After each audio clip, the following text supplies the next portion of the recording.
Hi hello welcome to big TV. నేను మీ గౌతమి. ఒక 12 ఇయర్స్ అబ్బాయి వాళ్ళ అమ్మ తిట్టిందని, ముఖ్యంగా ఈ కుర్కురే ప్యాకెట్ దొంగతనం చేశారు అని చెప్పి అందరి ముందు అటు షాప్ కీపర్ అలాగే తల్లి తిట్టిందని చెప్పి మనస్తాపానికి గురయ్యి ఇంటికి వెళ్లి పురుగుల మందు తాగి ఆత్మహత్య చేసుకున్నాడు. సో అసలు నిజంగా పేరెంట్స్ అన్నవాళ్ళు ఇలా అందరి ముందు తిట్టడం కరెక్టేనా?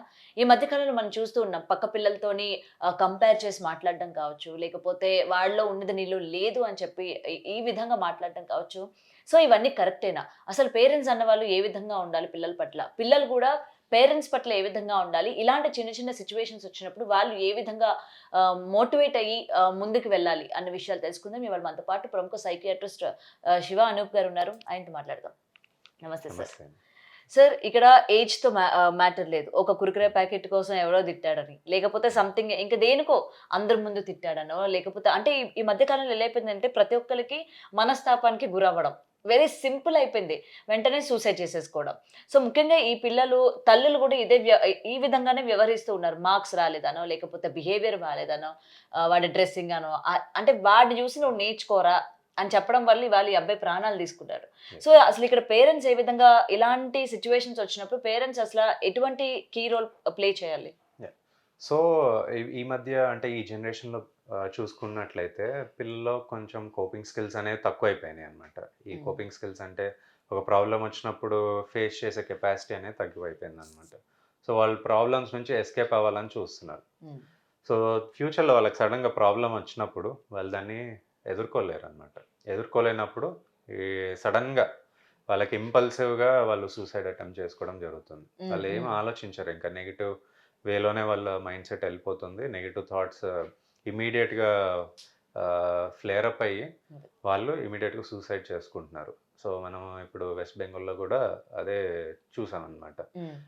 12 ఏళ్ల పిల్లోడు షాప్‌లో దొంగతనం చేశాడని ఫ్యాక్ట్స్ కూడా తెలుసుకోకుండా వాళ్ళ మదర్ ఇంకా షాప్ హ్మ్. కీపర్ కొట్టడము, మదర్ మందగించడము, ఎందుకు దొంగతనం చేశావని పిల్లోడి మీద నిందలు వేసేయడం చూసామనమాట. హ్మ్. ఇమ్మీడియేట్‌గా పిల్లోడు ఎళ్లి పురుగుల మందు తాగేసి సూసైడ్ నోట్ కూడా రాసి అట్లా స్పృహ కోల్పోయాడనమాట. హాస్పిటల్‌కి తీసుకెళ్ళే వరకు ఇంకా అప్పటికి ప్రాణాలు గూడా పోయినాయంట. సో, ఆ టైంకి ఆ పిల్లోడు మైండ్‌సెట్ ఎట్లా ఉండొచ్చంటే, తల్లే నన్ను నమ్మట్లేదు, ఎవరు నమ్మట్లేదు, అందరి ముందు పరువు తీసింది. ఇంకా కోపంలో గూడా చేస్తుంటారు. హ్మ్.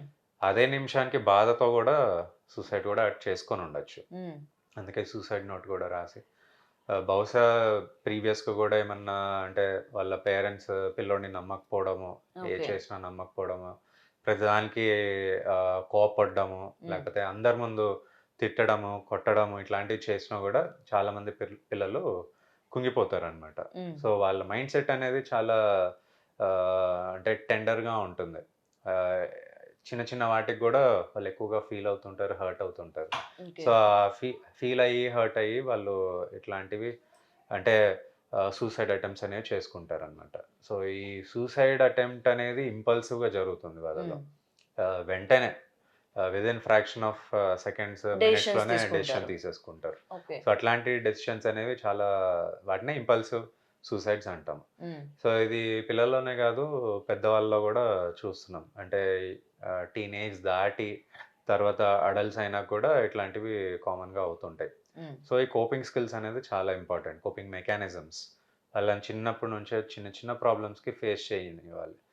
అదే విధంగా ఏదన్నా తప్పు చేసినా గూడా అందరి ముందు మాత్రం మందలించొద్దు. హ్మ్. కోప్పడొద్దు, కొట్టొద్దు. వాళ్ళని ఇంటికి తీసుకొచ్చి నార్మల్‌గా చెప్పాలనమాట. హ్మ్. పాజిటివ్ హ్మ్. వేలో.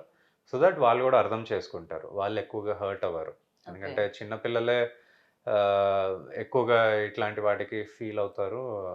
అంటే డెసిషన్స్ గూడా హ్మ్. తొందరగా తీసేసుకుంటారు. ఎందుకంటే వాళ్ళకి తెలీదు. ఏది రైట్, ఏది రాంగ్ అనేది తెలీదు ఆ ఏజ్‌లో. సో పేరెంట్సే చెప్పాలనమాట. నెమ్మదిగా చెప్తే వాళ్ళు వింటారు, హ్మ్. నేర్చుకుంటారు. సో, అదే విధంగా నేర్పించకుండా నువ్వు తప్పు చేశావు, నువ్వే అన్నీ చేశావు అంటే వాళ్ళు ఇంకా ఫ్యూచర్‌లో గూడా వాళ్ళు పేరెంట్స్‌ని నమ్మరనమాట. హ్మ్. సో, పేరెంట్స్‌ని నమ్మాలంటే వాళ్ళు వాళ్ళు ఫస్ట్ వాళ్ళే ఆహ్, పేరెంట్స్ పిల్లల్ని నమ్మాలి. వాళ్ళేదైనా తప్పు చేసినా గూడా నేను తప్పు చేయలేదు అన్నప్పుడు వాళ్ళు నమ్మాలి. ఓకే. మందలించడము కానీ, లేకపోతే కొట్టడము ఇట్లాంటివి చేయొద్దు. అదే విధంగా అంటే పేరెంట్స్ అనే కాదు, టీచర్స్ ఏదో అన్నారని హ్మ్. గూడా హ్మ్. చాలామంది పిల్లలు సూసైడ్ సూసైడ్ చేసుకుంటారు. చేసుకుంటున్నారు. ఫ్లోర్ పైనుంచి జంప్ చేసేయడము, లేకపోతే పురుగుల మందులు హ్మ్. తాగేయడం ఇట్లాంటివి చేస్తున్నారు. సో, ఇట్లాంటివి గూడా టీచర్స్ కూడా కొంచెం నెమ్మదిగా వాళ్ళని హ్మ్. నార్మల్‌గా చెప్పడము అట్లాంటివి చేస్తే వాళ్ళలో ఈ సూసైడ్స్ అనేవి మనం ప్రివెంట్ జేయొచ్చు. కానీ సార్ ఇంతకు ముందు చూసుకుంటే టీచర్స్ ఎంత దారుణంగా కొట్టేవాళ్ళు. పనిష్మెంట్‌లు ఇచ్చేవాళ్ళు. బట్ ఏ స్టూడెంట్ గూడా ఆ థాట్స్ అనేవి వచ్చేవి కాదు. Even yes. పేరెంట్స్ కూడా. బట్ ఇప్పుడు ఎలా అయిపోయిందంటే కళ్ళు ఎర్రజేయాలన్నా పాపం అయిపోయిందన్నమాట. అమ్మో! రేపు వాడు ఏం చేసుకుంటాడో ఏంటో అని. బేసిక్‌గా ఈ పిల్లలందరిలోని ఎందుకు ఇంత సెన్సిటివిటీ హ్మ్. అన్నది స్టార్ట్ అయిపోయింది? ఇందాక నేనన్నట్టు హ్మ్. కోపింగ్ స్కిల్స్ అనేవి లేవన్నమాట. ఓకే. సో, పిల్లల్ని ఎక్కువగా ప్యాంపర్ జేయడము, బుజ్జగించడము హ్మ్. అందరూ హ్మ్. చేస్తున్నారు ఈ మధ్య. పిల్లోడికి చిన్న ఏదన్నా జలుబొచ్చినా ఓవర్ ఎక్కువగా కేరింగ్. ఓవర్ కేర్ అనేది చేస్తున్నారు. సో, అట్లాంటివి చేయొద్దు. హ్మ్. ఆళ్ళకి చిన్నప్పటి నుంచే వాళ్ళ ఏజ్‌కి తగ్గట్టు వాళ్ళని ప్రాబ్లమ్స్ ఫేస్ చేయనివ్వాలి. సో, అప్పుడే వాళ్ళు ఫ్యూచర్‌లో ఎవరన్నా ఏదన్నా అన్నా గూడా వాళ్ళు ధైర్యంగా ఎదుర్కోగలుగుతారు. హ్మ్. లేకపోతే ఎక్కువగా డిప్రెస్ అయిపోయి, ఎక్కువగా టెన్షన్ పడిపోయి, చిన్న చిన్న ప్రాబ్లమ్స్ కూడా ఎక్కువగా భయమేసేసి హ్మ్. అట్లా అవుతుంటదనమాట. చాలా మందిని చూస్తున్నాం. నా హ్మ్. దగ్గరకొచ్చే పిల్లల్ని గూడా అంటే పేరెంట్స్ తీసుకొస్తున్నారు. హ్మ్. హ్మ్. ఇట్లాంటి ఇష్యూస్ టీచర్ ఏదో అందని, పేరెంట్ మందలించారని, అది గూడా వాళ్ళు ఎక్కువగా తీసుకుంటున్నారు. హార్ట్‌లోకి తీసుకొని ఓకే. వాళ్ళు చదువులో అసలు రాణించలేకపోతున్నారు. అసలు స్కూలుకి గూడా ఎళ్ళట్లేదు. కాలేజ్‌కెళ్ళట్లేదు. హ్మ్. నేను అంటే కొంతమంది ఇంట్లోంచి కూడా పారిపోతున్నారు. అవును. సో, ఇట్లా పేరెంట్స్ అన్నారని ఇంట్లోంచి పారిపోయి ఒక 3, 4 డేస్ తర్వాత గూడా వచ్చిన వాళ్ళు చాలామందున్నారు ఇట్లా. హ్మ్. హ్మ్. సో, పేరెంట్స్ కొంచెం డీల్ చేసేటప్పుడు పిల్లలతో కొంచెం జాగ్రత్తగా డీల్ జేయాలి. ఫ్రెండ్లీ వేలో. ఫ్రెండ్లీగా డీల్ జేస్తే చాలా వరకు అసలు మనం పిల్లలు ఏ ప్రాబ్లమ్ లేకుండా వాళ్ళు హ్యాపీగా వాళ్ళ ఫ్యూచర్ గూడా బావుంటుందనమాట. ఓకే. సో, ఇది మళ్ళీ మనం ఫ్రెండ్లీగా డీల్ జేయాలన్నా గూడా అది గూడా పాపం అయిపోయింది. ఎక్కువ ఫ్రెండ్లీనెస్ ఇచ్చినా, ఎక్కువ వాళ్ళు మళ్ళీ ఛాన్సెస్ తీసుకుంటున్నారు. అడ్వాంటేజ్ తీసుకుంటారు. అడ్వాంటేజెస్ తీసుకుంటున్నారు. మనం ఎక్కువ ఫ్రెండ్లీగా ఉన్నా గూడా ప్రాబ్లమే. తక్కువున్నా హ్మ్. ప్రాబ్లమే. హ్మ్. ఈ మధ్య పిల్లల్లో ఏంటంటే, ఇది చాలా దారుణంగా తయారైపోయారు సార్. హ్మ్. రోజు మీరు గూడా వినే ఉంటారు. చాలా సిట్యుయేషన్స్. ముఖ్యంగా అమ్మాయిలని లేదు, అబ్బాయిలని లేదు. యెస్. ఆహ్, వాళ్ళు అసలు డిప్రెషన్‌లోకి వెళ్తున్నారు. పిల్లలు ఈ విధంగా డిప్రెస్డ్ అవుతున్నారు అని పేరెంట్స్‌కి ఎలా తెలుస్తుంది? అంటే ఎప్పుడు గ్రహించాలి? స్టార్టింగ్ స్టేజ్ అంటారు గదా! అవును. అది ఎలా సార్ అది? సో, సపోజ్ ఒక 10 ఇయర్ ఓల్డ్ పిల్లోడున్నాడు. హ్మ్. 10 ఇయర్ ఓల్డ్ పిల్లోల్లో స్కూల్‌కెళ్తుంటాడు. హ్మ్. సడెన్‌గా స్కూల్ మానేస్తాడు. హ్మ్. స్కూల్‌లో ఫ్రెండ్స్ టీజ్ చేశారని, లేకపోతే టీచర్ తిట్టిందని అందరి ముందు ఆ మనస్తాపంకి గురయ్యి వాళ్ళు స్కూల్‌కెళ్ళడం మానేస్తుంటారు. సో, స్కూల్‌కెళ్ళడం మానేయడము అనేది ఒక రెడ్ ఫ్లాగ్ సైన్ అనమాట. Warning sign. ఓకే.